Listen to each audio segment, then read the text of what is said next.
भी direct selling का जमाना है, नेटवर्किंग का जमाना है, पता है ना कि आम आदमी को बड़ा बनना है, पैसे कमाना है, तो बिना नेटवर्क के, बिना डायरेक्ट सेलिंग के संभव नहीं है। लेकिन आज क्या होता है कि लोग कंफ्यूज हैं, बहुत सारा कंपनी, बहुत सारा फर्जी कंपनी, पॉन्जी स्कीम भी हमारे आसपास में चल रहा है और बाहर से सब एक जैसे ही दिखते हैं।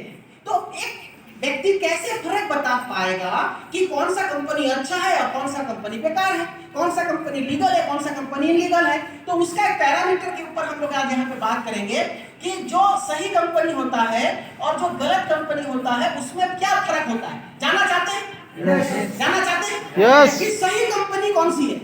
देखते ही आपको समझ में आ जाएगा कि ये कंपनी फर्जी है, ये कंपनी बंद होने वाला है, ये कंपनी चले जाएगा। तो सही कंपनी और गलत कंपनी में क्या फर्क है, चलिए आइए हम लोग देखते हैं।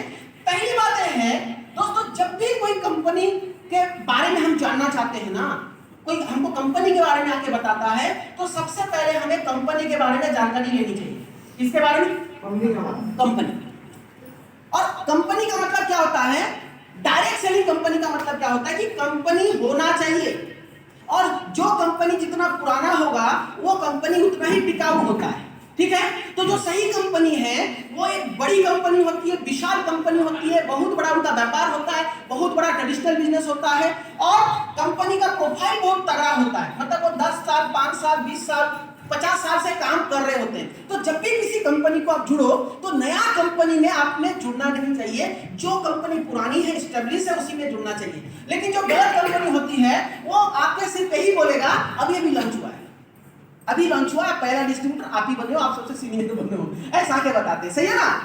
तो जब कोई कंपनी नहीं है वो कंपनी कभी भी बंद हो सकती है ना, जा सकती है, लेकिन जो पुरानी होगी वो जा पाएगी क्या? नहीं जा पाएगी। तो ये है हमारा पहला कि कंपनी का प्रोफाइल देखो। दूसरा चीज हमको देखना चाहिए कि कंपनी का मिशन क्या है, कंपनी ने क्यों शुरू हुआ, उनका मकसद क्या है, उनका मिशन क्या है, मिशन क्या है, ठीक है? उनका विजन क्या है, वो क्या करना चाहते हैं भारत में। उसके बाद उनके एमडी कौन है, उनके सीएमडी कौन है, कहां की है, उसका ऑफिस भाड़े में है कि खुद का है, ये भी देखो।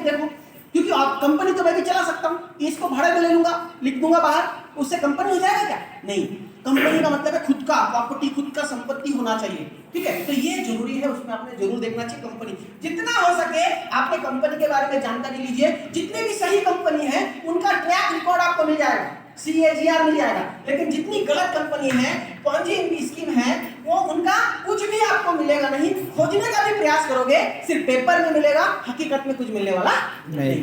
नंबर 2